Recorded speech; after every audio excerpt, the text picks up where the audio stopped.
कक्षा 6 के प्रिय छात्रों नमस्कार। मैं आज आपके सामने पाठ नंबर 8 सुक्ति स्तबक यानी कि सुक्तियों का गुच्छा। सुक्ति होती क्या है? लोकोक्ति। लोकोक्ति का मतलब लोक में प्रचलित वक्तव्य, कहावतें, जैसे अधजल गगरी छलकत जाए, नाच न जाने आंगन टेढ़ा, न नौमन तेल होगा न राधा नाचेगी, या खिचड़ी के चार यार दही पापड़ घी अचार। इस तरह की बहुत सारी लोकोक्तियां आपको आपके व्याकरण की किताब में मिलेगी। तो उसी तरह लोकोक्तियों को ध्यान में रखते हुए हमारे पास संस्कृत में जो लोकोक्तियां हैं उनको आपके सामने रख रहा हूं। और इससे पहले कि आप लोकोक्तियों को किताब में देख लें, मैं उसके बाद पाठ को शुरू करूं।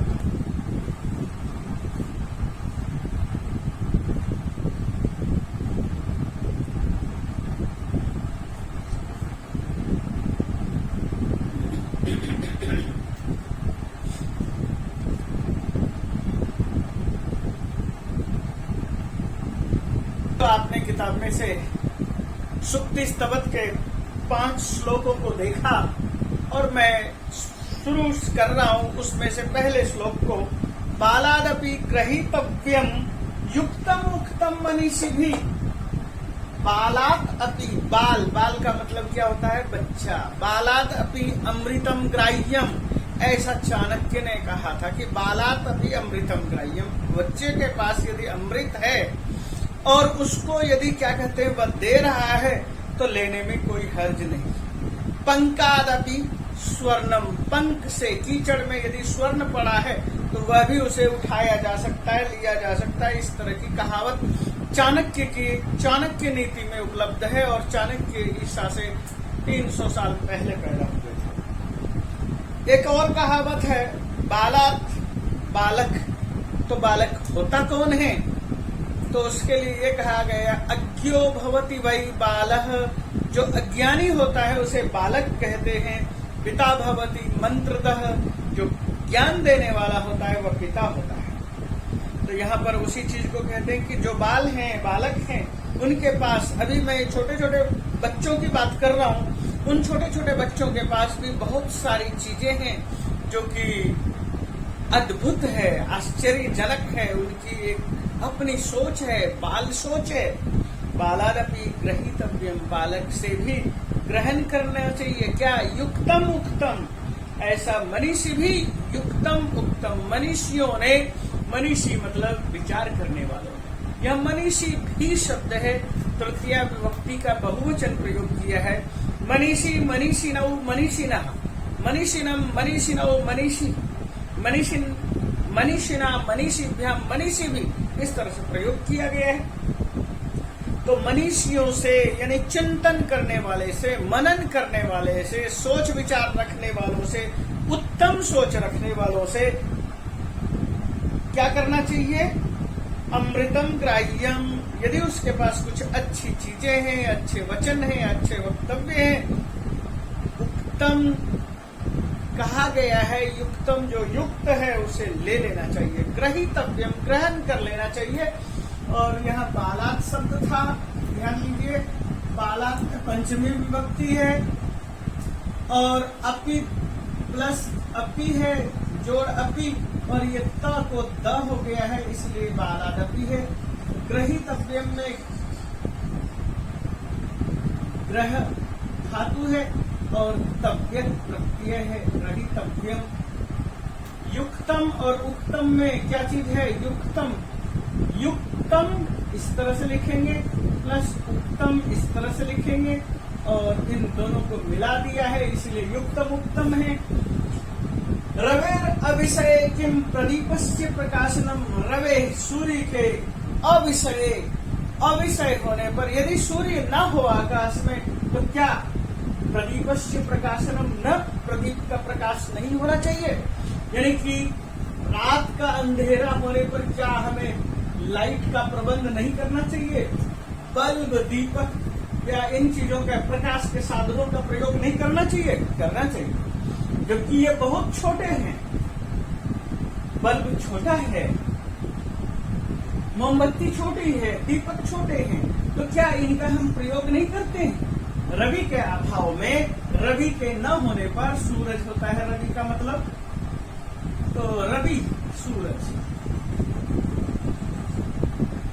तो जब सूर्य नहीं होता, आकाश में अंधेरा छाया रहता है, तो प्रदीपस्य, प्रदीप का समय हो जाता है। प्रदीप का मतलब दीपक का प्रकाशनम, प्रकाशित करने का समय होता है। तो जैसे रवि न होने पर, सूरज न होने पर दीपक का महत्व बढ़ जाता है, उसी तरह से ज्ञान की कमी होने पर बालक के ज्ञान का भी महत्व बढ़ जाता है। इसलिए बालादपि ग्रहीतव्यम, बालक से भी लेना चाहिए, क्योंकि उसके पास भी अमृत वचन हो सकते हैं। प्रकाशनम, प्रकाश करना है, इस तरह से शब्दों का प्रयोग है। तो मैं समझता हूँ कि ये आपको श्लोक समझ में आया होगा। तो केवल इसमें यही कहना था, बच्चे से ही अच्छी बातें ले लेनी चाहिए। युक्तम मुक्तम मनीषी भी, मनीषियों के द्वारा यह ठीक कहा गया है कि बच्चों से अमृत ग्रहण करना चाहिए।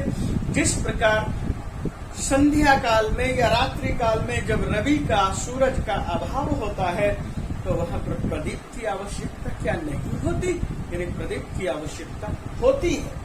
तो इसी बात को ध्यान में रखते हुए हमने पहले श्लोक को, आपका अर्थ आपके सामने रखा। अगला श्लोक देखो, पुस्तके पठितः पाठ जीवने नैव साधित। पुस्तके, आपने पुस्तक में बहुत सारी चीजों को पढ़ा है। पुस्तके पठितः पाठ, पठिता पाठ पुल्लिंग है, इसलिए पठिता शब्द प्रयोग किया। पुस्तक में पढ़ा पाठ, आपने पुस्तक में पढ़ लिया। जीवने नैव साधितम, उसे जीवन में साधित नहीं किया, जीवन में उपयोग नहीं किया, जीवन में उसका चरितार्थ नहीं किया। किम भवेत् तेन पाठेन, उस पाठ से क्या फायदा? जीवन यौन सार्थक है, जो जीवन में सार्थक नहीं होता। आपको मैं यहाँ पर एक छोटा सा उदाहरण देता हूँ कि महाभारत है, महाभारत में आपने देखा होगा गुरु द्रोणाचार्य,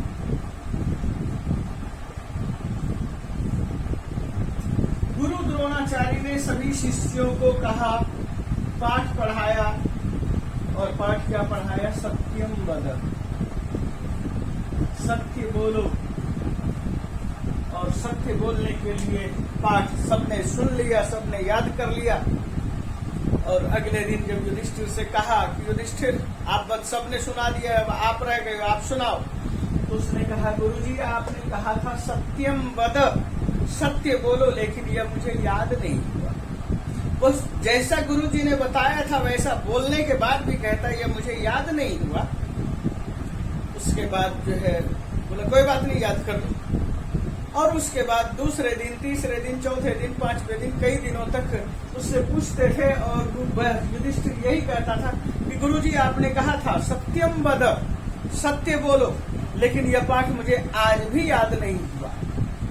इस पर एक दिन गुरुजी ने गुस्से में आके उसे पीट दिया। लेकिन सिचुएशन क्या हुई, क्या स्थिति निकली? तो उसने कहा, अब मुझे याद हुआ, क्रोध नहीं करना है और सत्य बोलना है। तो पहले क्यों नहीं याद आ रहा था? क्योंकि मैं आचरण में ढालने की कोशिश कर रहा था। वो यही कह रहे हैं, जीवने नैव साधितम, यदि जीवन में साधन नहीं किया तो युधिष्ठिर ने उसे क्या किया? अपने जीवन में सिद्ध किया।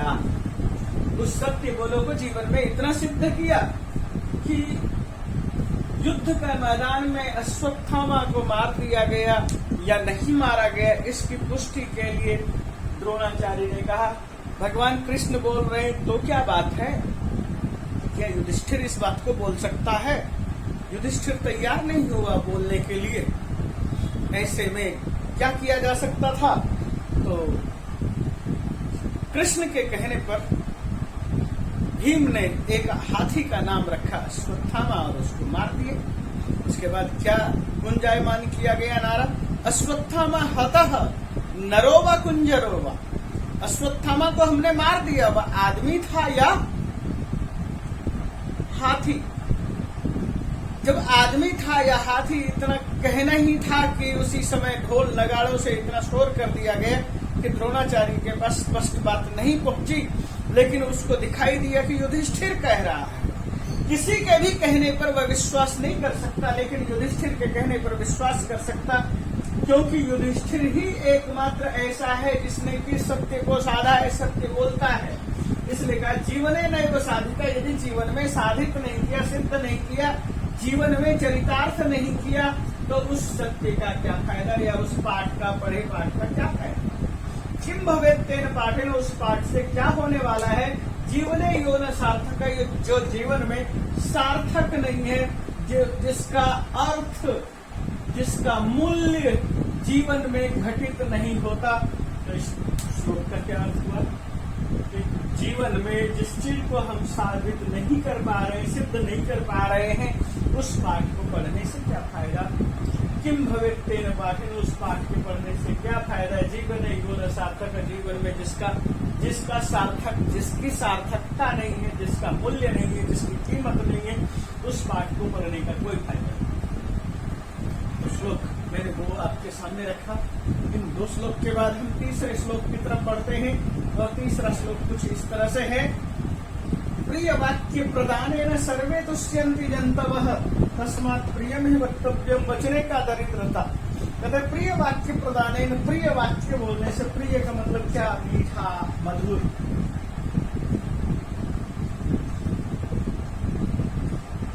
वाक्य मतलब क्या, वचन।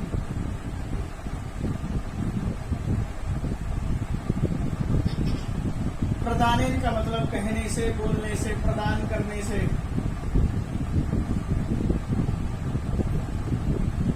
आपने कई बार सुना होगा, ऐसी वाणी बोलिए मन का आपा खोए, औरन को शीतल करे आपो शीतल होए।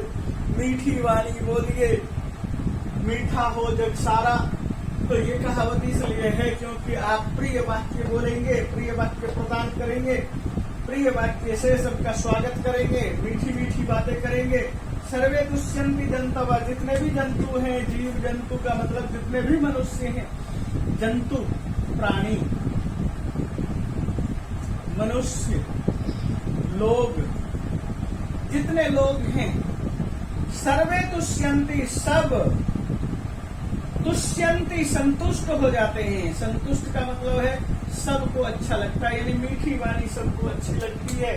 तस्मात् तदेव ही वक्तव्यम, इसलिए, तस्मात् इसलिए पंचमी विभक्ति है, तस्मात् इसलिए, प्रियम ही वक्तव्यम, प्रिय, मीठा, मधुर ही बोलना चाहिए। वक्तव्यम वच धातु है और तव्यत प्रत्यय है।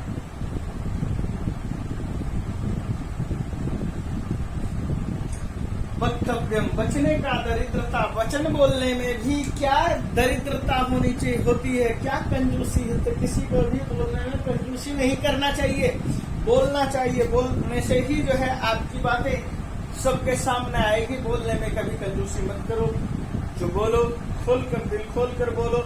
वचन बोलने में कभी कंजूसी मत दिखाओ, इसलिए कहा गया बचने बोलने में क्या दरिद्रता, क्यों दरिद्रता करते हो। यदि कोई मीठी वाणी से संतुष्ट होता है तो उसके सामने मीठी वाणी रखो।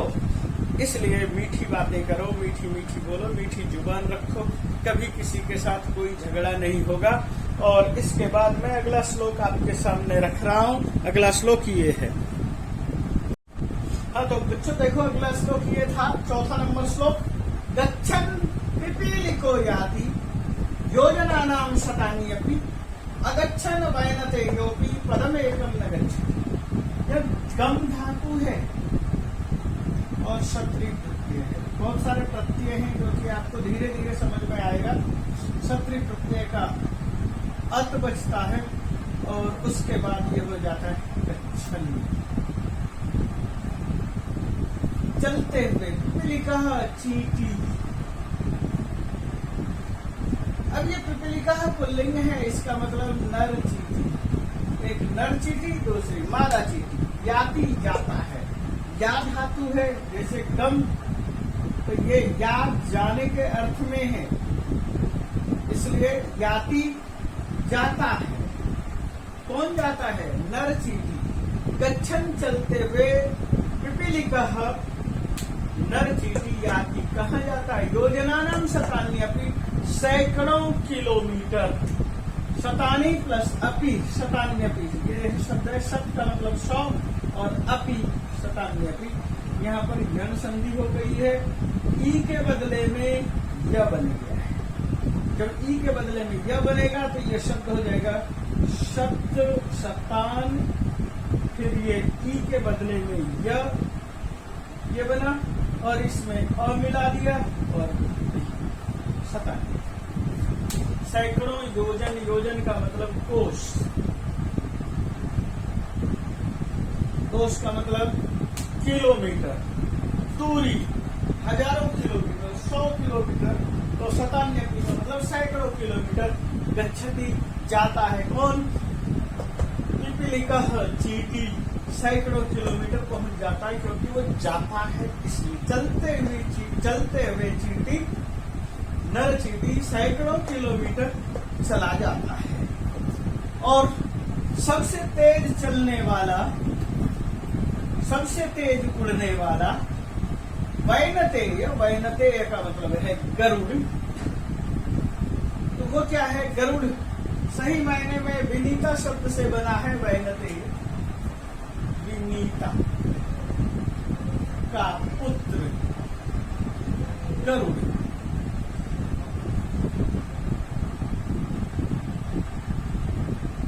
वैनतेय गरुड़, ये जो वैनतेय है ये अगच्छन नहीं चलता है, तो पदम एकम न गच्छति, एक कदम भी नहीं चल सकता।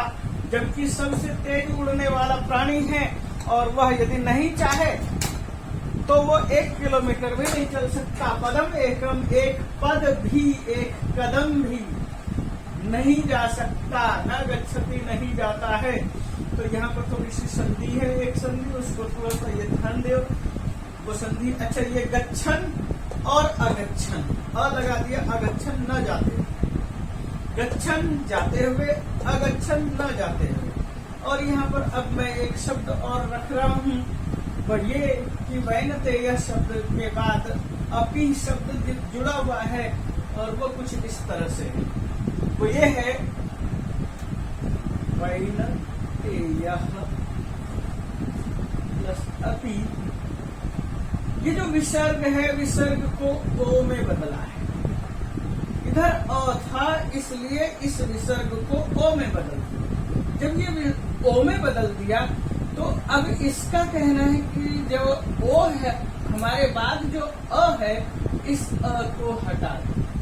तो जब हमने अ को हटा दिया तो पहचान के तौर पर एक ये पोजीशन रख दिया, जिससे कि हमें याद रहे कि ये यहाँ पर अ था, तो सिचुएशन ये बन जाएगी।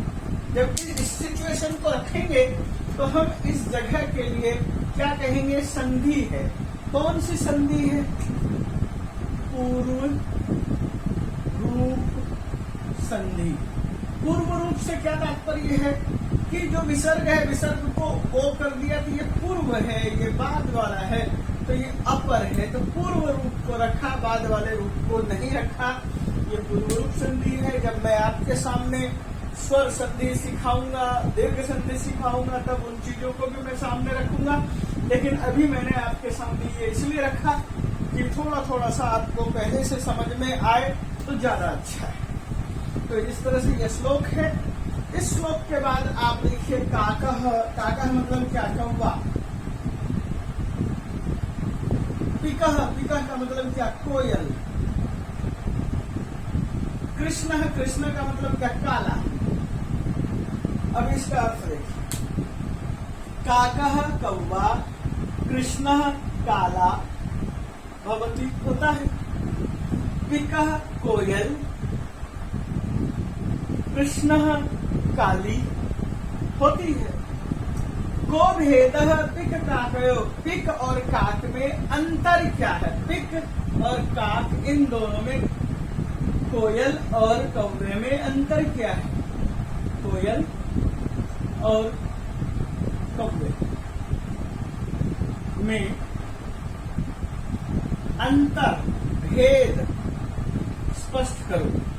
तो क्या भेद स्पष्ट करेंगे?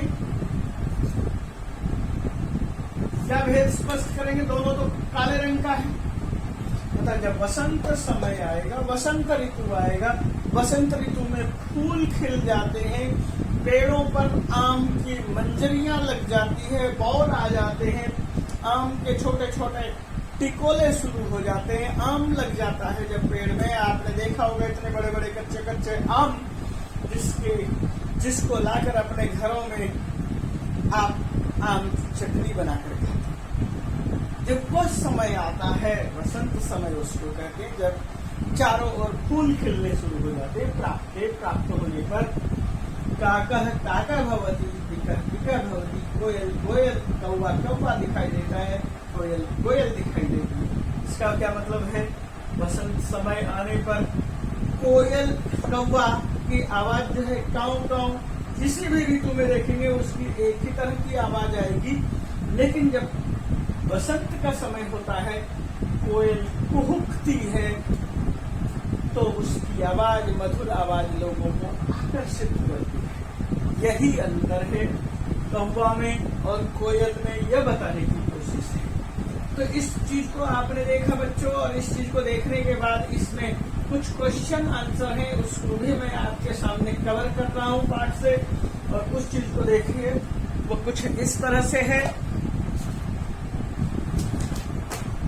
क्या है? श्लोकों के टुकड़े जोड़े हैं। तस्मात् प्रियम ही वक्तव्यम, मैं इसको यहाँ पर लिखते चल रहा हूं, क और ख।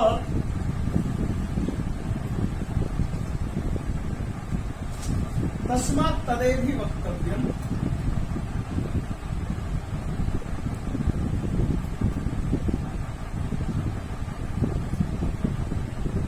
क में। और दूसरे साइड में क्या है? सर्वे तुष्यन्ति जन्तवः,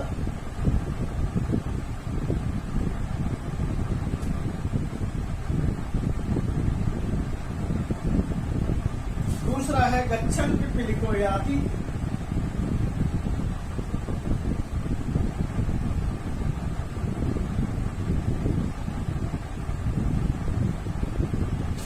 और दूसरे साइड में जीवने यो न सार्थकः,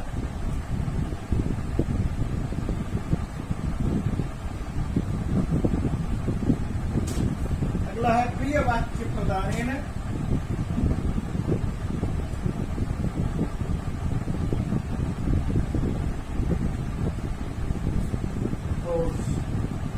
को भेदः काकयो,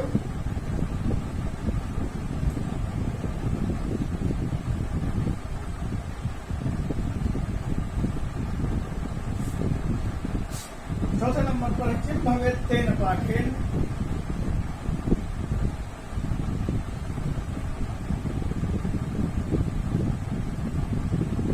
और उसके बाद है योजनानां सतान्यपि,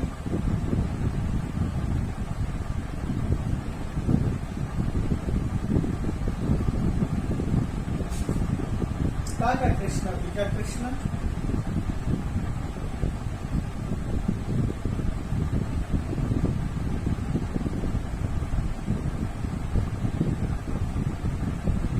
और उसके बाद है बचने का दरिद्र।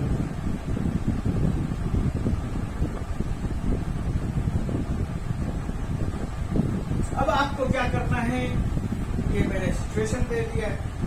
तस्मात् तदेव लिखो या प्रियम लिखो, एक ही बात है। तो क्या कहेंगे? तस्मात् तदेव ही वक्तव्यम या तस्मात् प्रियम ही वक्तव्यम, बचने का दरिद्रता, इसको इससे मिला लेंगे। गच्छन् पिपीलिको याति, योजनानां सतान्यपि, इसको इधर से मिला लेंगे। प्रिय वाक्य प्रदानेन, इससे जो है सर्वे तुष्यन्ति जन्तवः, यहाँ मिलाएंगे। किम भवेत् तेन पाठेन, इसको जीवने योन सार्थक, इससे मिलाएंगे। और काका कृष्ण पिका कृष्ण, इसको गोभेद काकयो, यहाँ मिला लेंगे। इस तरह से जब हम मिलान करेंगे तो हमारा ये वाक्य कंप्लीट हो जाएगा, ठीक हो जाएगा। इस चीज को क्या कहेंगे? श्लोकांश से मिलाना। जब हम श्लोकांश से मिलाएंगे तो हमें कुछ क्वेश्चन आंसर भी इसमें है, वो भी देखने चाहिए कि क्वेश्चन आंसर किस तरह से है, और उसको हम क्या कर सकते हैं। सर्वे तुष्यन्ति जन्तवः केन, सर्वे तुष्यन्ति जन्तवः केन, अब केन को हटाना है और केन को हटा करके क्या लिखना है, प्रिय वाक्य प्रदान।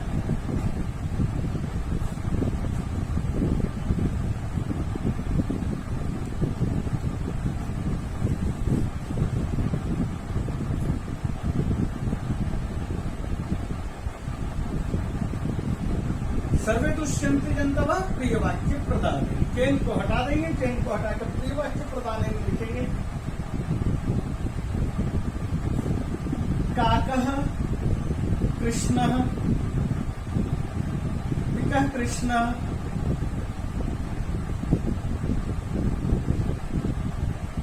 या काक पिक यहो, ऐसा हम कह सकते हैं। काक पिकयोः भेदः कदा भवति। काक और पिक में अंतर कब पता चलता है, वसंते समये प्राप्ते।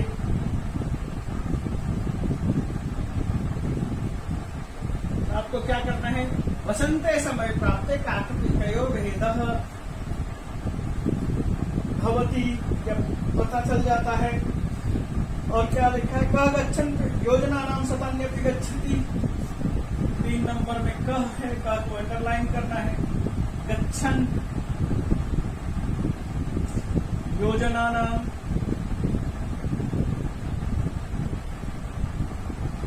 शतान्यपि गच्छति।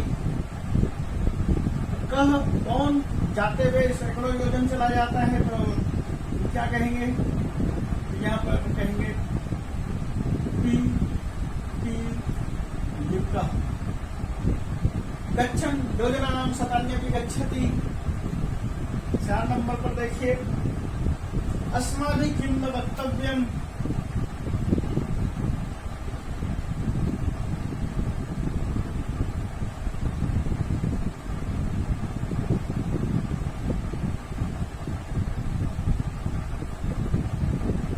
क्या करेंगे कि इनको अंडरलाइन करेंगे और लिखेंगे अस्माभिः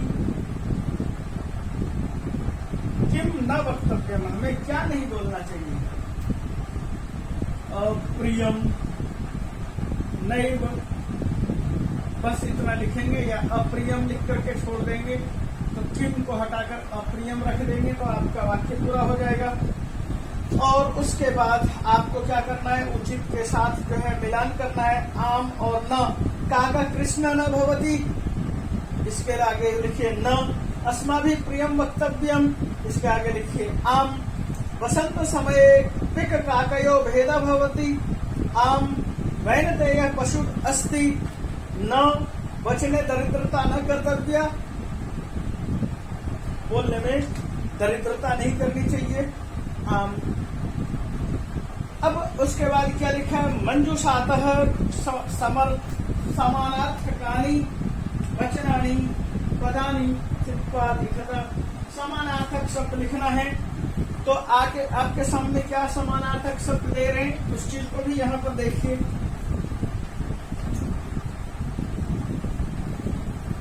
समानार्थक का मतलब है समान अर्थ देने वाला, जिसमें एक जैसे अर्थ मिलते हैं, जैसे जलम पानीयम, जल और पानी। शब्द है बचने। वैनतेयः पुस्तके, रवेः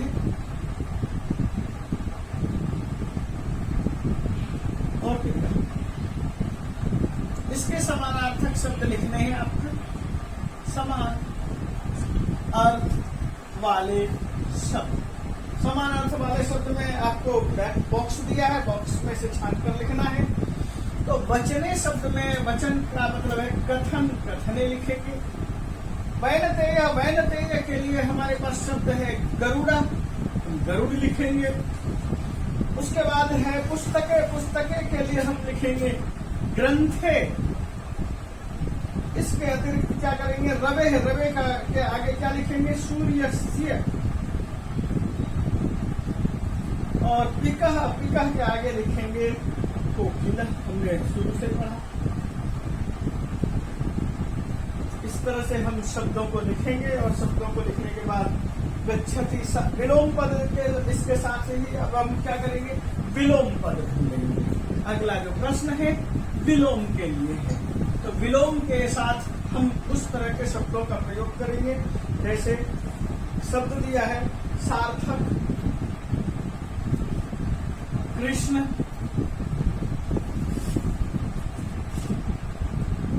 उक्तम, अनुक्तम,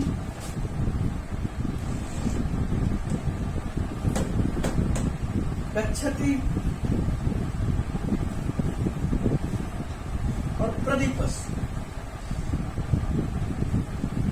यहां क्या करना है, विलोम। विलोम का मतलब क्या होता है, उल्टा, उल्टे या विपरीत शब्द, अर्थ देने वाले शब्दों को हम यहाँ पर लिखेंगे। और वहां पर शब्द दिया है आगच्छति। आगच्छति मतलब आता है। श्वेतः, दीपकः,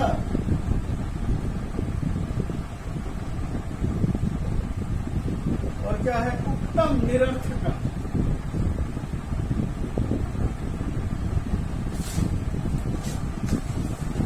अब क्या करना है, सार्थक के साथ हमेशा निरर्थक शब्द जुड़ता है, ध्यान रखिए। कृष्ण काला का उल्टा होता है श्वेतः, ये ध्यान रखिए। उक्तम का उल्टा होता है अनुक्तम, आप इसको मिला सकते हैं। गच्छति का उल्टा आगच्छति होता है, गच्छति जाता है, आगच्छति आता है। और प्रदीपस्य उल्टा क्या होगा, प्रदीप का उल्टा प्रकाश। दीपकः, यहां पर ये उल्टा तो नहीं हो रहा है, प्रदीप का उल्टा दीप का मतलब प्रकाश, प्रकाश का उल्टा अंधकार होना चाहिए। ये आपके पास जो शब्द दिया है ये उचित शब्द नहीं दिया है, कोई बात नहीं, ये आपको समझ में आना चाहिए। समझ में आपको आ जाए तो बहुत अच्छी बात है। बच्चों, इस तरह से हमने इस पाठ को यहाँ समाप्त किया। इसके लिए आपको बहुत बहुत धन्यवाद। आपने ध्यान से सुना और साथ में आप इन पाठों को खुद भी नोट कीजिए, डाउनलोड करिए, सब्सक्राइब करिए, समझिए, बार बार देखिए। धन्यवाद।